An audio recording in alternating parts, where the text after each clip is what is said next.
L'avantage d'exploiter les différentes feuilles de votre classeur est que vous pouvez maintenant utiliser des mêmes données sur ces différentes feuilles. Donc vous voyez ici sur la feuille numéro 1, j'ai par exemple un tableau de données. Si je me rends ici sur la feuille numéro 3, je vais devoir ici insérer des formules qui utilisent les données présentes sur la feuille numéro 1. Donc pour ce faire ici, je vais par exemple insérer la moyenne des 4 premiers achats effectués. Pour ceci, je vais utiliser un outil, donc l'outil consolidé. Donc pour activer cet outil, je me rends en haut dans le ruban Office et je clique ici sur l'onglet Données comme ceci. Une fois dans cet onglet, je vais cliquer ici sur l'outil consolidé. Vous avez donc ici cette nouvelle fenêtre qui s'ouvre. Vous allez tout d'abord choisir quelle fonction vous souhaitez utiliser. Donc en cliquant ici sur la flèche, vous pouvez par exemple effectuer une somme entre différents nombres, une moyenne, trouver le nombre maximal, etc. Donc ici je vais effectuer une moyenne comme ceci. Ensuite, je vais choisir les différentes valeurs que je souhaite utiliser pour cette moyenne. Donc pour ce faire, je place ici mon curseur dans cette partie-là et je clique ici sur ce bouton-là. Je vais maintenant choisir la première valeur, donc valeur qui se trouve bien évidemment sur la feuille numéro 1. Je clique donc ici sur feuille 1 comme ceci. Comme vous pouvez le voir, j'ai maintenant donc ici dans la référence de la cellule le numéro donc ici feuille 1 qui apparaît. Il me suffit juste maintenant de sélectionner la cellule en question et je clique maintenant sur ce bouton là pour valider la cellule. Donc vous voyez ici j'ai sélectionné la cellule F2 de la feuille numéro 1.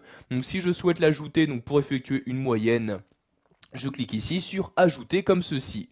Donc vous allez devoir ici ajouter les valeurs une par une. Donc je réitère maintenant ma manipulation. Je clique ici sur le bouton, je sélectionne la cellule, je reclique ici sur ce bouton et je clique ici sur ajouter. Donc je vais faire ceci pour les deux suivants achats. Donc je reclique ici sur le bouton, je sélectionne la cellule comme ceci et je clique ici sur ajouter. Je vais faire ceci pour la dernière. Donc je déplace d'abord la fenêtre. Je clique sur le bouton, je sélectionne la cellule, je reclique ici et je clique ici sur ajouter pour ajouter la cellule de référence. Maintenant je clique ici sur OK pour effectuer le calcul et vous pouvez voir que la moyenne des 4 premiers achats est donc cette somme-ci qui apparaît bien dans la cellule sélectionnée.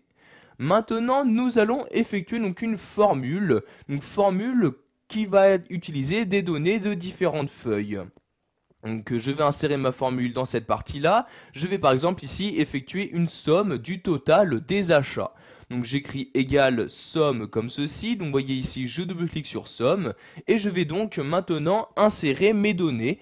Donc pour insérer mes données, je vais d'abord me rendre sur la feuille numéro 1. Et je vais sélectionner toutes ces données-ci. Donc je clique, je maintiens le clic de ma souris. Et vous voyez, donc je sélectionne ici toutes les cellules en question. Donc, vous avez toujours dans la barre de formule ici la formule qui apparaît. Donc ici il s'agit bien de tableau 1, total des achats. Donc maintenant je me place mon curseur à l'intérieur, je ferme la parenthèse et j'appuie sur la touche entrée de mon clavier et automatiquement la formule est appliquée. Donc vous pouvez voir ici, j'ai pu utiliser une formule en utilisant les données se trouvant sur une autre feuille. Voilà, vous savez maintenant comment utiliser des données sur plusieurs feuilles, donc soit en utilisant l'outil consolidé, soit en utilisant l'une des formules proposées par Excel 2010.